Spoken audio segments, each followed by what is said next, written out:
Hey everyone, welcome to another episode of Dolly Debauchery's super creepy horror show here from the Dollhouse.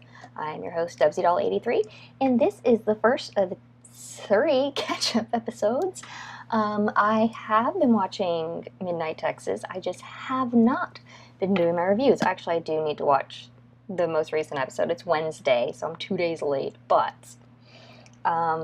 I'm going to be I've already recorded 1 episode, and I'm going to be recording 2 more before I go to bed, so you guys bear with me. And my lovely cat has decided to jump through the beaded curtain while I'm recording, of course. It is almost 3 o'clock in the morning, which, as we all know, is either the witching hour or the, oh, look, the cat's awake for absolutely no reason at all hour. So, we're going to go with that. And she has decided to greet me with her presence. So we may have a cameo by Sally, the asshole cat, who I love very much, but she is a complete and utter asshole. So for episode 3 of Midnight Texas, some of Lem's old friends decide to come back to town. You will recognize one of them if you are a True Blood fan of season 1. You're definitely going to recognize the ringleader of the group of his friends. But they haven't been to Midnight since the 1950s, and Midnight is, I apparently just itch, like my ears, my neck, my everything right now. So if I'm just like touching myself and scratching, it's because it's mosquito season here in Virginia, and I was under attack the other day. But I digress again. So you will recognize the ringleader of this group of vampires that have come to Midnight. Now, of course, it seems at first that they're there without bad intentions, but that's never the way any of these half-hour TV series work. So it is, of course, revealed that they are definitely there with the worst of intentions, and they kind of suck Lem into their grasp. I think he knows that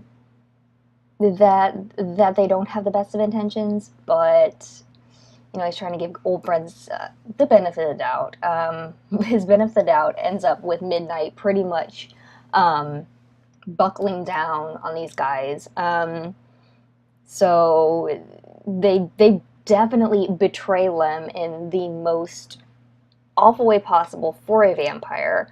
One of the most awful ways possible for a vampire. He does not meet his true death, so that's good, because we like Lem and he's awesome.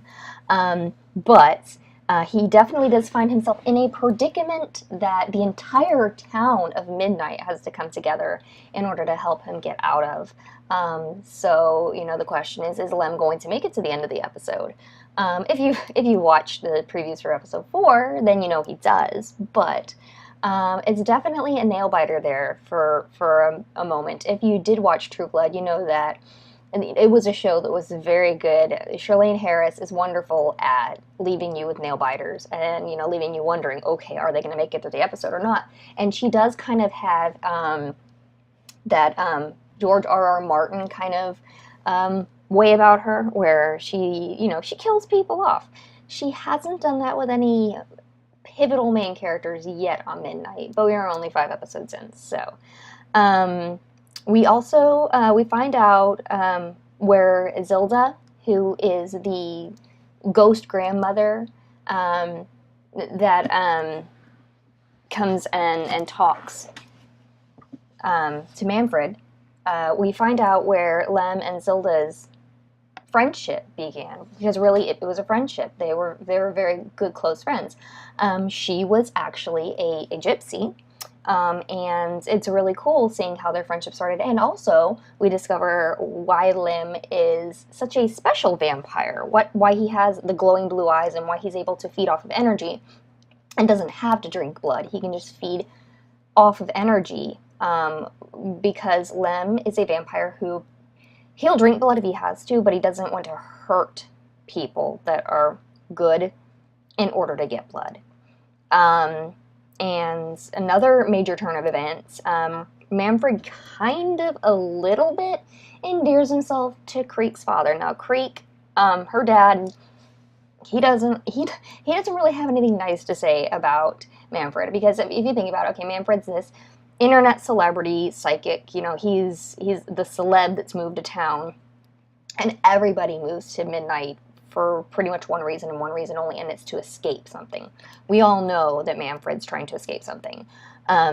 So, you know, Creek is his baby girl. He doesn't want her getting mixed up with the wrong people. Well, Manfred does end up, you know, helping to save the town and Creek's little brother, and their whole family. He loads them up in his RV, and, you know, they go vampire fighting on their way to get to Fiji's, because Fiji has protected her entire house so that nothing dead or undead can pass the threshold, which is why she also can't have Lem over for dinner. Loves Lem to death, thinks he's great, can't have him over for dinner.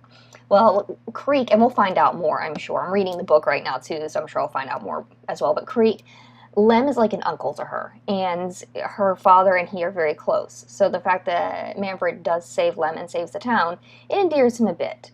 But Creek's father still doesn't like him because that's his baby girl, and, you know, if any dad's gonna get that. Of course, poor Fiji. Still solidly friend-zoned with Bobo. I mean, though he does the whole "you're my best friend" thing. What guys, I guess, are used to hearing from their closest female friends, well, it's pretty much what Bobo does to Fiji. Well, at least to that part. There's still the review of episode 4 that I need to give you guys. But if you haven't already started watching this show, it's great. It is a really fun show. It's not as intense as True Blood, but it's still nothing to be scoffed at. It's still a really fun show to watch. If you enjoyed that and you enjoyed those themes of supernatural creatures, you'll like this one. And it's, you know, it's a cool Monday night little, after you've had a crappy first day of the week, because it's Monday, and that's what Mondays do to us. Go ahead and, why? My computer's being a butthole. We'll just leave it at that. Anyways, go ahead and tune in. It comes on, NBC, Monday nights, 10/9 Central. And it's worth a watch. It's a fun show to watch. It's got a really cool theme going. I feel like it's going to have a really intense season finale, which I do hope leads to a season 2, because it's definitely one of those shows that it's enjoyable. And so, Midnight Texas, that's episode 3. I hope you guys are watching. I'd really love to start a conversation about it. And as always, please, if you can like, subscribe, hit that notification bell, and thank you guys for watching, because, like I said before, if it weren't for you guys watching, I would just be talking to my computer. Y'all have a good night.